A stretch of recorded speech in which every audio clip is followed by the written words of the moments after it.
Assalamualaikum आदाब welcome to all of you on my YouTube channel Mohammad Iqbal 27 guys. आज मैं आपको दिखाने जा रहा हूँ जो यहाँ पर जो स्कीमें इस सरकार ने रखी है, जैसे मकान IAY और उसके अलावा PM किसान और उसके अलावा जो स्कीमें हैं जैसे बाथरूम, जो स्वच्छ भारत अभियान पर जो स्कीमें रखी गई है वो आज सब अब देखोगे लाइव। तो चलते हम वहाँ की तरफ। एक मकान होता था यहाँ किसी भी पंचायत में, तो पूरे लोग दिन भर नारे मारने में होते थे, शाम को एक आदमी को मकान मिलता था और बाकी लोग सिर्फ ताली बजा के घर जाते थे, क्योंकि वो सिर्फ आपको बहका के रखते थे कि हम आपको देंगे। इस सरकार ने न कभी कहा कि मैं दे रहा हूँ, न कभी कहा कि मैं कर रहा हूँ, लेकिन सरकार ने आपको इतना दिया। आप कितने 3,500 मकान छात्रों ब्लॉक में 3,500 मकान इस सरकार ने आप लोगों को मतलब हम सब यहाँ के छात्रों के लोगों को 3,500 मकान पिछले 2-3 साल में दे दिए।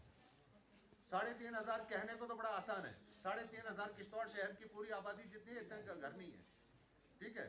3,500 लोगों को मकान के केस दिए और उसके बाद किसी भी कभी मोदी की सरकार में मंत्री डॉक्टर जितेंद्र सिंह या कोई भी आपको आके उसने ये नहीं कहा कि तुम नारे मारो फिर मैं तुम्हारा नाम दूंगा।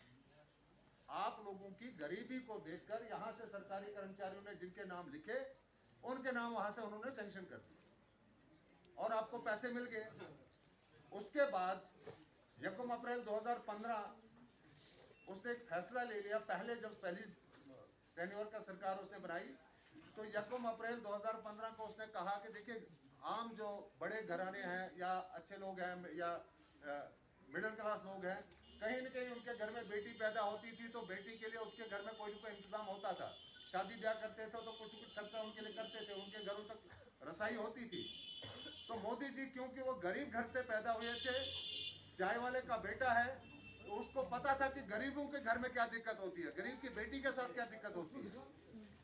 उसने फैसला ले लिया कि 1 अप्रैल 2015 के बाद इस मुल्क में जो भी गरीब के घर में बेटे पैदा होगी, वो आम लोगों के लिए स्कीम नहीं है, वो गरीब लोगों के लिए स्कीम है। जिस गरीब के घर में बेटी पैदा होगी, गारंटी है सरकार की 6.5 लाख रुपए उस बेटी को मिलेंगे शादी पर। रोशन लाल जी ने तफसील का नाम दसे। इस यात्रा को मतलब है विकसित भारत संकल्प यात्रा। भारत को, हिंदुस्तान को कोई भी आदमी जुड़ो तो अपनों मकान पाने वास्ते ये यात्रा चलेगी। हमारा प्राइम मिनिस्टर ने कोई ऐसा वर्ग नहीं छोड़े, कोई ऐसा ग्रुप नहीं छोड़े जिसके उसने नहीं उसके वास्ते योजना नहीं बनाई, उसके वास्ते या कोई स्कीम नहीं बनाई, योजना की स्कीम उन्हें हमारा मुलाजिम ने अगर शक्ति आवेगी उसके वास्ते भी एक योजना बन गई, वो भी उसने आसानी के नाम उसका इस्तेमाल कर सके।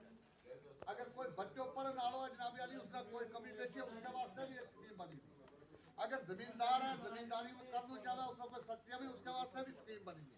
अगर मालदारी ने कोई फरोग देना चाहे उसके वास्ते भी स्कीम बनी है। वो आपने गरीब और अमीर की खाई को कम करने का प्रयास किया। आपने पाई पाई बचाई भी, गरीब की भलाई करके दिखाई। 4 करोड़ पक्के मकान, 12 करोड़ शौचालय, 13 करोड़ घरों को नल से जल देना, हर घर हर गांव तक बिजली पहुंचाना, 60 करोड़ लोगों को आयुष्मान भारत से 5 लाख का इलाज मुफ्त में मिले। एग्रीकल्चर और एलाइड सेक्टर, एग्रीकल्चर के साथ 14 महकमे और जुड़े हुए हैं। पहले होता था क्या था कि आप लोग एक फार्म भरते थे ना तो चप्पलें घिस जाती थी, डिपार्टमेंट में चक्कर लगाते थे।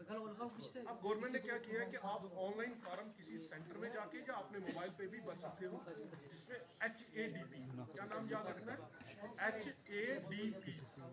HADP में जैसे आप जाएंगे वहाँ पे जो है वो एक पूरा पोर्टल खुल जाता है।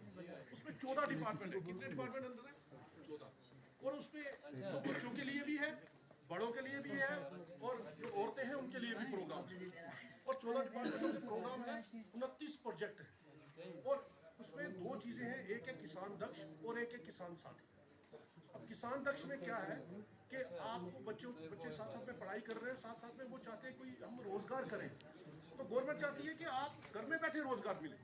आपको कहीं भटकने की जरूरत नहीं है कि आप जाओगे भटकोगे कि नौकरी मिलेगी। नौकरी सबके लिए नहीं है, और नहीं बच्चा कोई नौकरी मिलेगा। अगर आप घर में बैठे हो, एक प्लान होता है, एक प्लान बनाता है ए, दूसरा प्लान होता है बी। अगर ए प्लान कामयाब हो जाता है तो ठीक है, नहीं होता तो बी प्लान भी बनाना चाहिए, नहीं बनाना चाहिए? आप मुझे बताओ, होना चाहिए नहीं? तो सबके पास होना चाहिए ये प्लान। तो ए प्लान हो गया कि आपको नौकरी मिल गई तो बहुत बढ़िया, नहीं मिली तो कम से कम हमारा प्लान बी होना चाहिए। वो होना चाहिए कि हम अपना रोजगार खुद बना सकें।